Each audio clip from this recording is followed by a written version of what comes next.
Bagaimana perang di Ukraina akan memukul perekonomian di rumah Anda? Kita mulai dari harga minyak bumi yang sudah di atas $106, di mana harga ini hampir $50 di atas budget yang dianggarkan oleh APBN Indonesia di harga $63 per barelnya.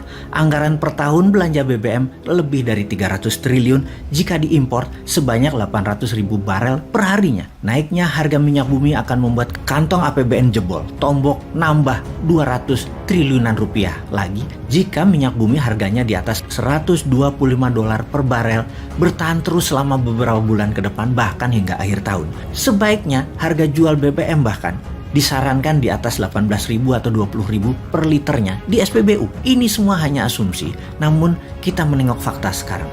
Saat ini perang di Ukraina menginjak hari ke-20.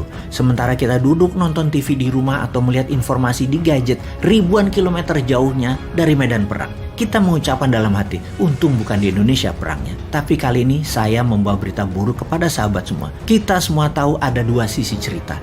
Yang satu memiliki pendapat global atau global naratif, yaitu pihak Barat dan NATO yang mengatakan Rusia adalah penjahat. Di sisi Rusia mengatakan agresi NATO ke Eropa Timur mencaplok-caplok wilayah dengan mengikat dalam kesepakatan militer oleh NATO di negara bumpernya Rusia ex-Soviet adalah kejahatan atau penjahat sesungguhnya karena akan menarget Rusia nantinya. Terlepas dari perang militer di Ukraina, ternyata perang ini akan melukai kita semua. Anda punya mobil dan motor di rumah, Anda pasti perlu BBM kan? Semakin lama perang, mengendarai kendaraan Anda tersebut, biayanya akan semakin mahal. Kenapa? Kita tahu 12% minyak dunia adalah produksi Rusia. Rusia merupakan negara ketiga terbesar di dunia di dalam produksi minyak dan negara nomor 3 terbesar di dunia di dalam eksportir minyak. Sejumlah 5 juta barel per harinya. Apa yang terjadi kalau minyak Rusia di stop produksinya untuk diekspor? Maka kebutuhan dunia yang meningkat alias demand meningkat karena suplainya turun,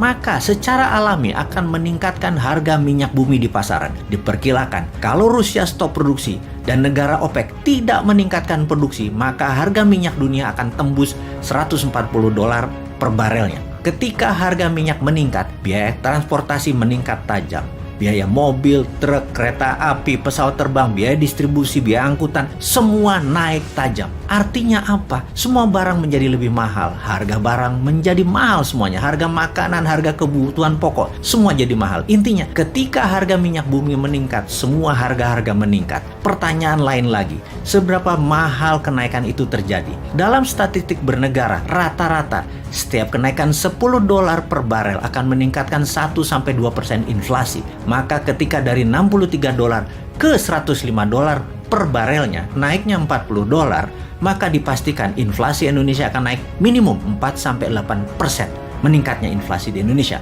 Kita ke Rusia yang terkena sanksi ekonomi. Bank Rusia kena sanksi ekonomi dari negara G7 dan dari banyak negara lainnya. Bank-bank milik Rusia tidak bisa lagi memakai SWIFT, Interbank Transaksi Internasional. SWIFT adalah singkatan dari Society for Worldwide Interbank Financial Telecommunication. Dengan Bank Rusia tidak bisa aman lagi atau tidak secure lagi transaksinya, maka tidak bisa lagi bertransaksi secara luas ke seluruh dunia. Sesungguhnya pada saat ini minyak Rusia belum kena sanksi, namun produksinya sudah mulai diturunkan. Dan efek SWIFT diblok plus transaksi turun itu akan memukul harga minyak. Lalu ada boikot perdagangan atas produk-produk Rusia lainnya. Kita kembali ke gas dulu.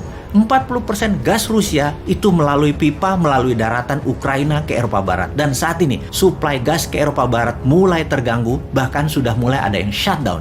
Ini menimbulkan keresahan masyarakat Eropa Barat. Lalu kita perdalam Ukraina. Banyak yang tersadar mengetahui bahwa Ukraina mempunyai cadangan minyak dan gas nomor 2 terbesar di Eropa yang saat ini pastinya terganggu produksinya walaupun ini masih cadangan. Sehubungan dengan berkurangnya produksi minyak dunia, maka semua negara besar mulai menggunakan SPR-nya atau strategi petroleum supply-nya. Cadangan minyaknya dikeluarkan, terutama Amerika. Dengan strategi ini diharapkan bisa menahan laju naiknya harga minyak namun membahayakan cadangan minyak dalam negeri Amerika.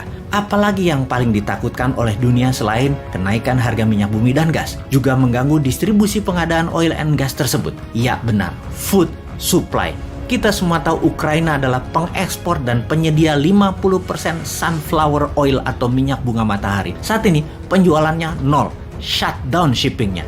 Karena kapal laut di Laut Hitam diblokade dan kota Mariupol adalah kota utama selain Odessa sebagai pelabuhan besar Ukraina sudah ditaklukkan Rusia. Odessa tinggal menunggu waktu ditaklukkan. Odessa adalah pelabuhan kontainer terbesar Ukraina. Sebentar lagi banyak rumah tangga dunia akan kekurangan minyak goreng sunflower ini. Karena itu, tidak heran kelapa sawit di Indonesia musnah. Salah satunya adalah dijadikan pengganti sunflower oil di banyak negara, khususnya India, yang 70% rumah tangga India memasak menggunakan sunflower oil ini. Sementara Rusia juga penghasil minyak bunga matahari ini juga kena sanksi ekonomi. Dan dunia saat ini menggunakan sunflower oil jika memasak adalah pangsa pasar 60% di dunia. Yang artinya memasak di rumah harga gorengannya menjadi semakin mahal. Harga tumis-tumisan menjadi semakin mahal. Jagung juga merupakan ekspor dari Ukraina yang merupakan pengekspor nomor 5 terbesar di dunia. Bersama Rusia, Ukraina mengekspor 19% kebutuhan jagung dunia yang semuanya stuck, tidak bisa terdistribusikan. Hal ini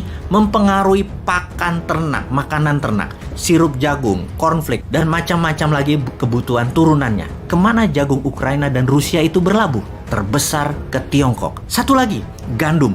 Rusia merupakan produsen gandum yang menyuplai 20% kebutuhan dunia, di mana Ukraina juga merupakan penyuplai 10% kebutuhan dunia. Keduanya dikombinasikan merupakan penyedia 30% kebutuhan dunia. Kemana gandum tersebut dikirimkan? 70% adalah ke negara Barat Asia dan Afrika, di mana negara-negara tersebut jika ingin memasak pasta, roti cane, pizza, dan berbagai jenis roti, negara Turki, Mesir, Sudan, Nigeria, Sri Lanka akan merasakan dampak negatif tersebut. Teringat gandum Rusia yang kena musibah kering akibat terkena serangan harps. Walau serangan ini tidak diakui sebagai serangan perang cuaca, namun gagal panen gandum di Rusia pada tahun 2010 memicu Arab Spring 2010 dan 2011 yang menumbangkan banyak kepala negara di daerah Arab tersebut termasuk Mesir. Karena masalah gandum. Gandum adalah masalah serius. Itulah sebabnya dalam dunia terkoneksi dan saling ketergantungan yang terdistrap akibat perang di Ukraina telah banyak mengganggu suplai energi, emas, pupuk, batu bara, precious metal seperti titanium yang merupakan 10% kebutuhan dunia aviasi, yang semua itu mengakibatkan terjadinya perang kebutuhan barang jadi maju di garis depan. Sudahkah Indonesia paham? Paham kalau produksi barang jadi maju di garis depan?